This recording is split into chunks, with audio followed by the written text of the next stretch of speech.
So let's go ahead and set up a character real quickly. And I'm just going to go with the names. Roll20 will automatically recommend a name for you.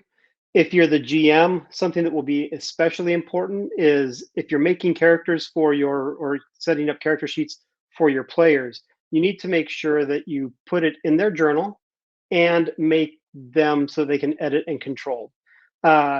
Without that, your players will come into the room. They won't have a character sheet available to them at all to do anything with. And so you'd want to go in and set that up.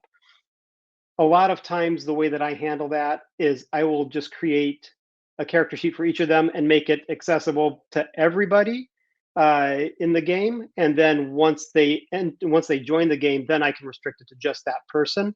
But otherwise, the process would be you create the game, you invite them, they log in, then you log back in and create their character sheet and give them access to it.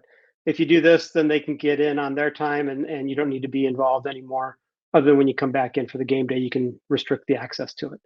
But those are the fields that are required at this point, and that'll give you a blank character sheet.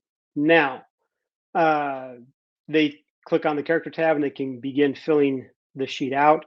This little green padlock will tell you that the sheet is in edit mode, meaning I can go in and I can modify any of my stats.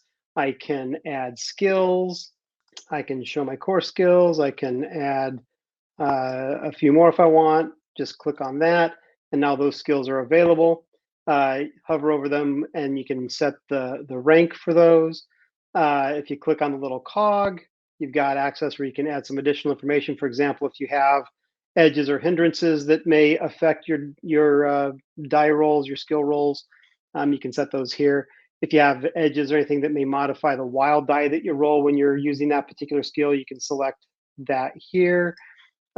If somebody casts a boost or lower trait skill, you can modify that here, and it will bump that up for you to the appropriate amount. Then when you're done, you just put it back to 0, and it'll take it back to the original piece. When you're done, just click that. Adding weapons, same thing. You can add those here. Once you get the character set up the way you want, clicking the padlock will put you into a condensed view. It'll be much more compact, and we'll go through that in a little bit greater detail at a later time. But to show you what I was talking about, let's go ahead and add a character token to this. So again, you'll go back to your library, and you can scroll down and find one of your tokens, and you can drag that over to there. You can come in here, click on the cog, and you can attach it to the character. That means it will now have all of those stats. So if you wanted to display, say, the number of wounds that you have, you can attach wounds to the green bar. If you want to know what your toughness is, toughness cur is the one that you would want for that. That'll now display your current toughness in the blue bar. And if you wanted to say attach parry, you could do that to your green bar, or sorry, to your red bar. Save those settings. This is now a token with certain configurations. If you're using dynamic lighting, you'd want to go in and set up your dynamic lighting settings. You can give it vision. You can say that it has night vision. You can define how big the night vision is. You can indicate whether or not the token emits light.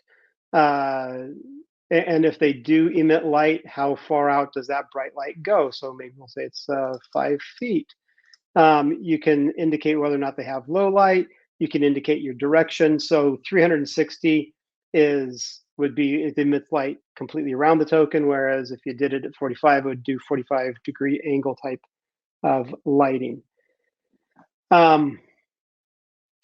You save your settings. This token now has certain things configured with it. If you select token or use the selected token now, that token with all of its configuration is now a part of this character sheet. What that means is once I save that, if I delete that token and we come over to the character tab, if I drag this character out onto the tabletop, you'll see that it comes with all of those configurations already set up. If you'd done this before you did the configuration, it would come out as an empty token with nothing attached to it, and you'd have to reconfigure it every single time you dropped it out. So it's important to remember, configure the token the way you want that token to always appear on the tabletop, and then attach it to your character sheet.